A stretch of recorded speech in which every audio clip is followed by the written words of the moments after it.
Assalamualaikum warahmatullahi wabarakatuh. Selamat pagi anak-anak kelas 7. Bagaimana pada pagi hari ini? Semoga kalian sehat walafiat ya nak ya. Oke, pembelajaran IPS hari ini kita bagian yang C, yaitu potensi sumber daya alam Indonesia. Sebelumnya Bu Linda sudah membahas apa itu peta, apa itu atlas, apa itu globe, apa itu letak astronomis, apa itu letak geografis. Sekarang kita bagian yang C, potensi sumber daya alam Indonesia. Oke, sebelum pembelajaran ini dimulai, alangkah baiknya kita berdoa terlebih dahulu. Mari anak-anak kita berdoa.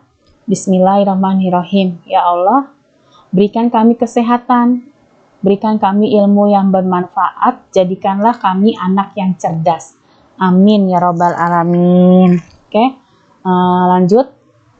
Potensi sumber daya alam Indonesia. Kita lihat ini adalah peta Indonesia yang terdiri dari berbagai macam pulau.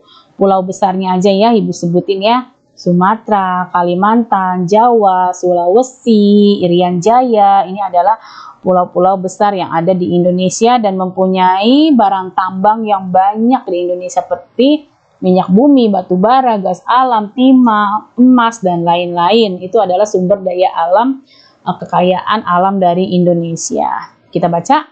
Potensi sumber daya alam Indonesia dapat dikelompokkan menjadi sumber daya udara, sumber daya tanah, sumber daya air, sumber daya hutan, sumber daya tambang, dan sumber daya laut. Lanjut. Indonesia sebagai negara berkedaulatan memiliki kedaulatan yang penuh dan utuh terhadap ruang udara di atas wilayah NKRI sesuai dengan ketentuan dalam Konvensi Chicago 1944 tentang penerbangan sipil internasional.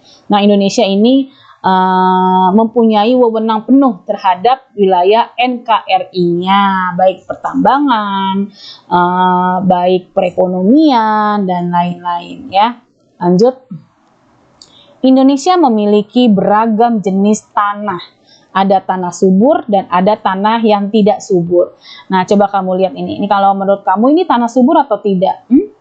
Iya, benar sekali. Ini adalah tanah yang tidak subur, tanah yang kurang subur karena dia pecah-pecah seperti ini ya, kurang air, kurang mengandung unsur hara yang bisa membuat tumbuh dengan subur. Ini nggak ada tanamannya, yang tumbuh hanya rumput-rumput ya, rumput-rumput kecil yang tiada arti. Nah, di sini Bu Linda akan membahas tentang tanah subur dan tanah tidak subur. Kamu catat ya, siapkan pulpen dan buku tulisnya.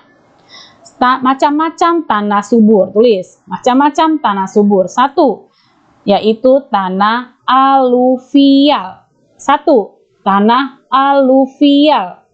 2, tanah vulkanik. 2, tanah vulkanik. 3, tanah humus. 3, tanah humus. Jadi Indonesia itu tanah suburnya kurang lebih ada 3, aluvial, vulkanik, dan humus gitu ya nak ya.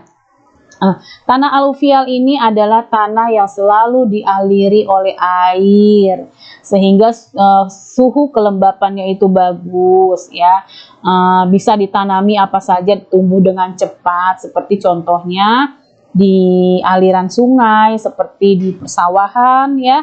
Itu kan sawah itu harus lembab, selalu dialiri oleh air yang mengalir sehingga vitamin-vitamin tanah tersebut cukup dengan air dan unsur hara vitamin-vitamin yang bisa menumbuhkan dengan subur. Itu aluvial. Nah, ada lagi tanah yang kedua, tadi Bu Linda sebut tanah vulkanik. Tanah vulkanik ini adalah tanah yang berasal dari letusan Gunung Merapi ya. Contohnya itu perkebunan teh. Perkebun teh ini ada di bukit-bukit atau ada di pegunungan ya.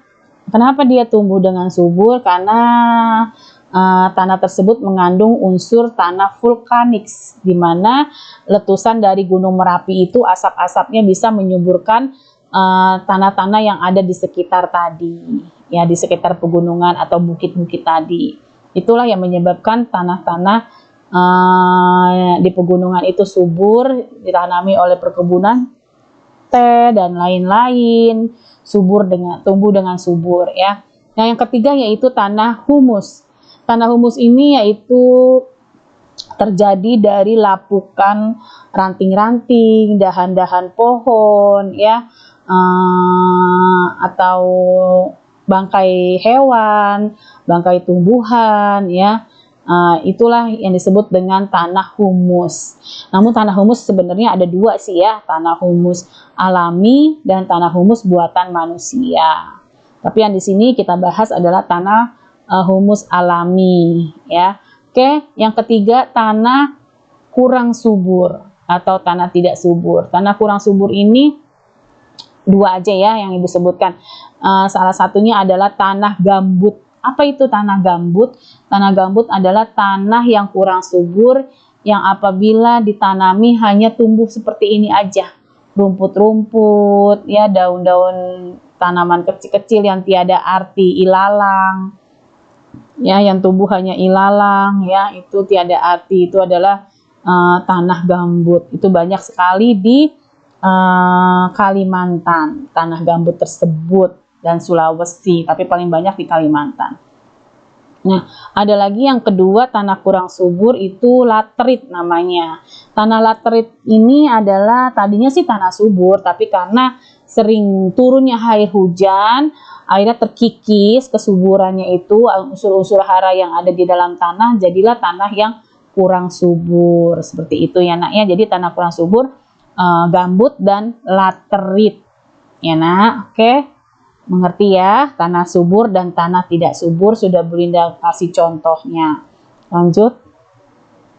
Sumber daya air dapat dibagi menjadi beberapa jenis, yaitu sebagai berikut: air hujan, air sungai, air danau. Air ini sangat bermanfaat oleh manusia, tumbuhan, dan hewan ya untuk kelangsungan hidupnya, baik air hujan, sungai, dan danau.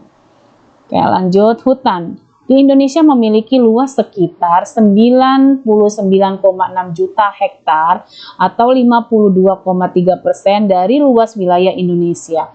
Luas hutan yang besar tersebut saat ini masih dapat dijumpai di Papua, Kalimantan, Sulawesi, dan Sumatera. Ya, ini hutan masih ada di Papua, Kalimantan, Sulawesi, dan Sumatera. Nah, hutan juga di Indonesia banyak. Ada hutan tropis, ada hutan mangrove, ya, ada hutan sabana, dan lain-lain. Lanjut. Potensi sumber daya alam masih di sini.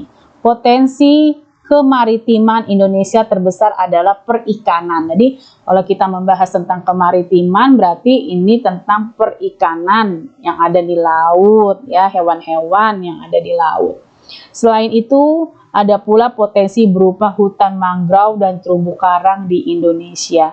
Salah satu sumber mata pencarian Indonesia selain dia agraris bertani, ya, bersawah, tapi ada juga sebagai nelayan dan perikanan, mata pencarian penduduk Indonesia.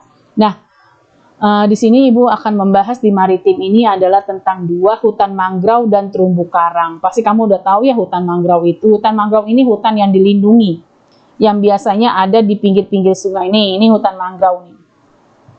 Ada di pinggir-pinggir sungai ya, yang akarnya panjang-panjang juga ada. Fungsinya untuk apa hutan mangrove ini? Agar tidak terjadi abrasi, yaitu gelombang atau tsunami. Jadi dia tertahan oleh hutan mangrove. Ya, hutan mangrove ini sangat dibudidayakan oleh manusia, dan di bawah akar-akar hutan mangrove ini juga ada hewan-hewan yang hidup seperti keong, kepiting, ikan kecil-kecil, dan lain-lain ya. Fungsinya yaitu agar tidak terjadi abrasi atau tsunami di pantai atau di laut tersebut ya. Nah, ada juga terumbu karang. Terumbu karang ini juga dilestarikan, dijaga oleh manusia ya, agar tidak dicuri oleh oknum-oknum yang tidak bertanggung jawab. Terumbu karang ini hasil kekayaan dari laut kita, tidak boleh diambil, tidak boleh dicuri, tetapi harus dilestarikan, dijaga, dirawat. Ya, terumbu karang ini sangat bagus karena di dalamnya itu bisa melindungi makhluk-makhluk hidup ya, seperti ikan-ikan kecil, keong, kepiting tadi yang ada di dalam terumbu karang laut ya.